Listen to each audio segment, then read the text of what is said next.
turnaround times for future operations. Additionally, the protective panels will undergo reinforcement to shield the entire system, including bearings, during retraction. As the clamps open to secure the booster onto the launch mount or during static fire, these panels will play a critical role in safeguarding against the intense heat and pressure generated by the booster's 20 outer Raptor engines. While the design of the protective panels remains unchanged, their enhanced strength will bolster reliability and resistance. Another pivotal enhancement involves increasing the mass around the center pivot joint. This adjustment aims to boost the system's operational efficiency, enabling it to retract more swiftly from the booster. During launch, the clamps must retract rapidly to avoid damage from the immense heat and pressure of the Raptor engines. By enhancing the mass around the pivot joint, the clamp arm can transition into a protective state sooner, minimizing the impact of engine passage and fortifying the system against potential damage. The upgrades outlined above target various components of the clamp arm system, all aimed at enhancing its performance. Whether it's fortifying the protection system, updating wear parts, or increasing motion speed, each improvement works towards minimizing system impact, boosting reliability, and enabling long-term operation. In essence, these enhancements pave the way for extended service life, reducing the need for frequent replacements and ultimately saving both time and costs.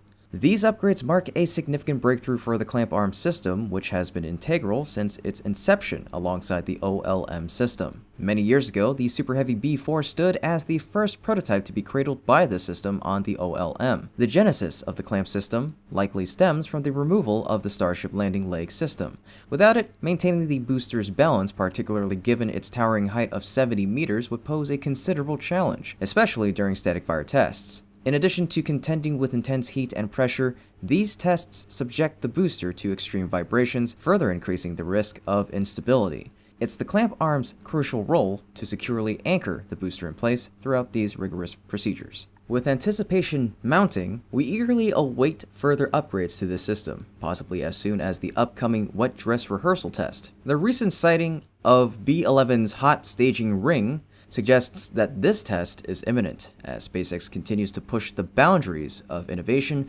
we can expect ongoing refinements to enhance the performance and reliability of the clamp arm system, ensuring the success of future missions. Let's dive into the latest updates regarding Blue Origin's New Glenn launch schedule. Specifically, the highly anticipated NASA Mars SmallSat mission is slated for a late September launch, marking the inaugural flight of Blue Origin's New Glenn rocket, provided the vehicle is ready in time. During a presentation at a meeting of a Planetary Protection Committee of the Committee on Space Research, or COSPAR, in London on April 24th, Nick Bernardini, NASA's Planetary Protection Officer, revealed a launch date of September 29th for the Escape and Plasma Acceleration and Dynamics Explorers mission, or ESCAPADE for short. This mission involves a pair of small sats designed to enter orbit around Mars, where they will measure the interaction between the planet's magnetosphere and the solar wind. NASA selected Blue Origin's New Glenn rocket to launch ESCAPADE, awarding the company a $20 million task order through the agency's venture class acquisition of dedicated and rideshare contract in February of 2023 for the mission. The award at the time mentioned only a late 2024 launch, with the expectation that ESCAPADE would be on one of the first, if not the first, flights of the rocket. The COSPAR presentation is to discuss how the mission was complying with planetary protection requirements, intended to prevent any contamination of Mars during the assembly of the spacecraft and launch preparations at Cape Canaveral. During this presentation, Bernardini highlighted the ESCAPADE mission, affirming they're slated to be launching September 29th with Blue Origin. That is the most precise date yet offered for the mission, which remains in line to be the first flight of New Glenn. In November of 2023, many revelations said the launch would take place in about a year, and some others had also listed launch dates between August and November for the mission. Despite Blue Origin not officially announcing a specific date for the inaugural New Glenn launch, the company has expressed its anticipation for the event to occur this year, following several years of delays. In a notable development back in February,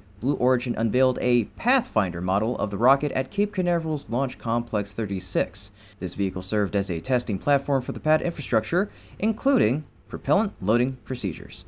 In a statement released on the 21st of February, Blue Origin emphasized that all components on the pad were authentic New Glenn hardware. However, it's worth noting that the Pathfinder vehicle did not feature BE-4 engines in its first stage, and some components were not classified as flight hardware. Despite these distinctions, the Pathfinder initiative marked a significant step forward in the company's preparation for the eventual launch of the New Glenn rocket. Turning our attention to the moon, let's delve into the latest thrilling update concerning the Japanese SLIM, or SLIM, lander.